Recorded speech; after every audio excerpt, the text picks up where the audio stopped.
स्वामी समर्थ, जय जय स्वामी समर्थ, श्री स्वामी समर्थ, जय जय स्वामी समर्थ.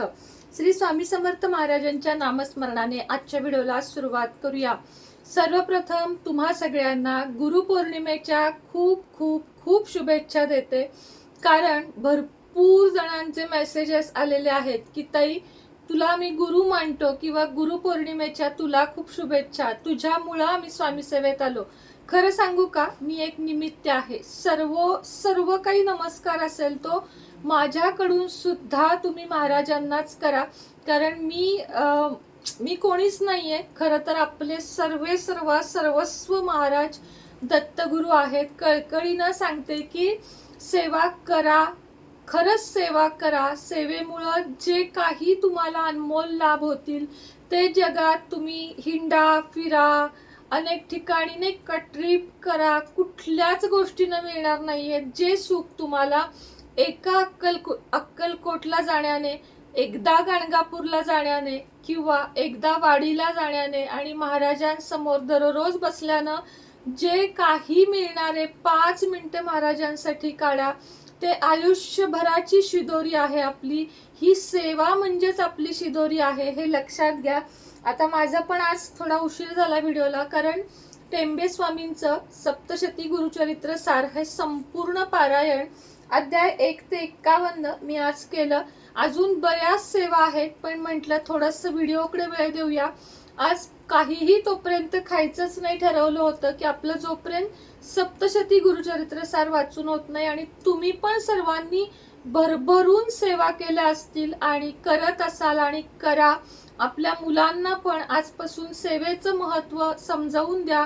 एक माळ तरी जप करायला लहान मुलांना बसवा, म्हणजे त्यांचं चित्त एका ठिकाणी येऊन त्यांना चांगल्या मार्गामध्ये ते जातील.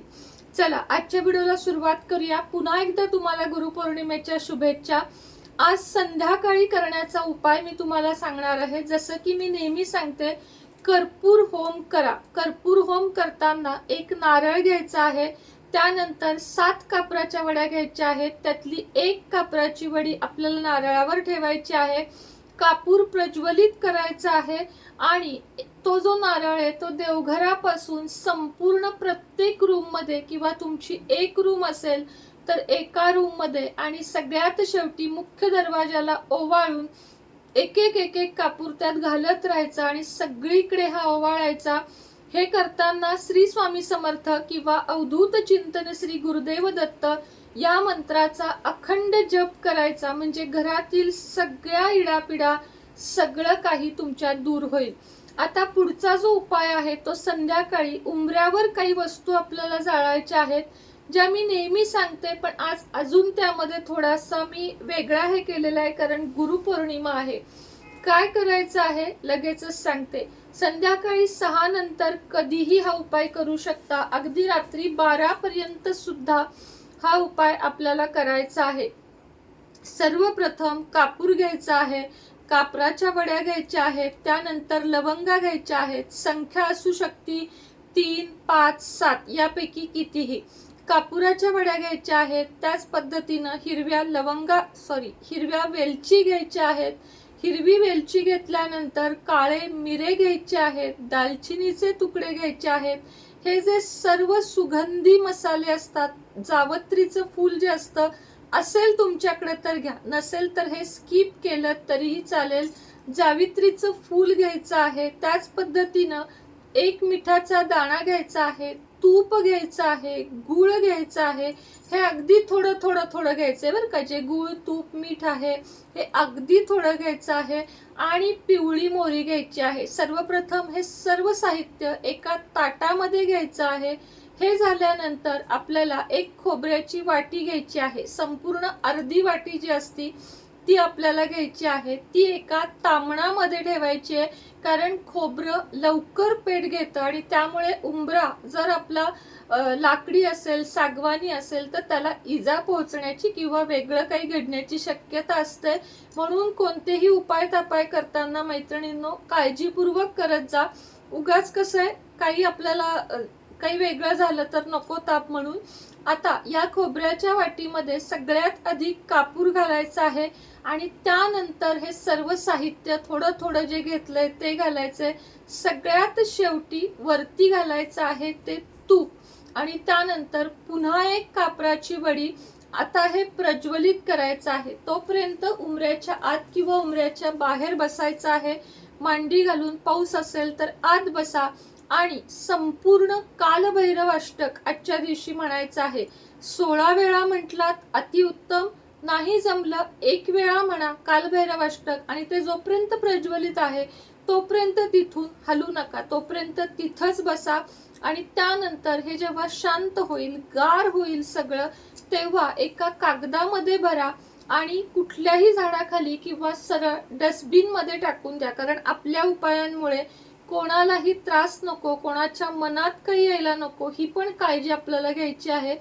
हे सर्व जाळलेलं साहित्य जे काही उरेल, तुम्ही म्हणाल ताई हे राहिलं ते राहिलं, राहू दे. एकतर तुम्हाला सांगते खोबऱ्याच्या वाटीमुळे काहीच राहणार नाही, पण त्यातूनही राहिलं ना तर हे गार झाल्यावर कागदात भरा आणि टाकून द्या. कालभैरव अष्टकाची सेवा आज आठवणीने करा. संध्याकाळी सत्यनारायण करायचं आहे. ज्यांनी उपास धरला आहे त्यांनी संध्याकाळी उपास सोडू शकता. जमेल इतक्या, झेपेल इतक्या या सगळ्या सेवा आज करा, ज्या ज्या मी तुम्हाला 8 दिवस झाले सांगत आहे. जेवढे जमतील तेवढे उपाय, जेवढे जमतील तेवढ्या सेवा करा. जास्त मी नाही म्हणत, तुम्ही काही करा. आजच्या दिवशी बघा, आता इकडच्या बाजूला जेवढ्या जणांच्या मूर्ती द्यायच्या आहेत त्यांच्या सिद्ध केलेल्या आहेत. आज अजूनही कुणाला जर गुरुपौर्णिमेच्या मुहूर्तावर स्वामी मूर्ती हवी असेल, एक दाखवते तुम्हाला मी इथली. स्वामी मूर्ती ज्यांना हवी असेल त्यांनी आजच्या आज नक्की बुकिंग करा. खूप सुंदर मूर्ती आहेत आपल्याकडं.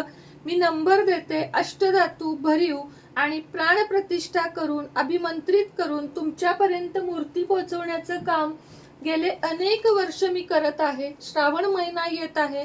पारद शिवलिंग, स्फटिक शिवलिंग, पंचधातूचं शिवलिंग, नर्मदेश्वर शिवलिंग, ज्यांना जे हवं, कुठल्याही देवी देवतांच्या मूर्ती हव्या असतील, विविध तुमच्या अडचणींनुसार ब्रेसलेट हवे असतील आणि तुमच्या अडचणींवर जी कुठली अडचण असेल त्यावर एक वेगवेगळे अघोर लक्ष्मी सिद्धी मंत्र पण मी देत असते. तर हे सगळं तुम्हाला हवं असेल तर खाली दिलेल्या नंबरवर संपर्क साधा. पुन्हा एकदा तुम्हा सगळ्यांना गुरुपौर्णिमेच्या खूप खूप शुभेच्छा देते आणि हा जन्म नाही, पुढचे 7 जन्म महाराजांच्या चरणी आणि महाराजांच्या सेवेत जावो ही महाराजांचरणी प्रार्थना करते. झालेली सेवा महाराजांच्या चरणी रुजू करते आणि आजचा व्हिडिओ इथंच संपवते. श्री स्वामी समर्थ.